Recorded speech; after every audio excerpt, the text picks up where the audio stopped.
If your blue iMessage bubbles suddenly turn green, don't worry. In this video, I'll show you a few simple ways to fix it.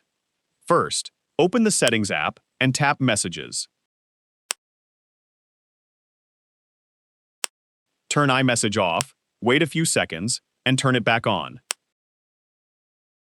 Then, scroll down to Send as SMS, turn it off, and back on. If your messages are still green, check your internet connection. Open Safari, search for Speed Test, and make sure your connection is working properly. Still not fixed? Go back to Settings, tap General, then Transfer or Reset iPhone. Choose Reset, tap Reset Network Settings, enter your passcode, and confirm. Keep in mind, this will reset your Wi-Fi, cellular, Bluetooth, and VPN settings.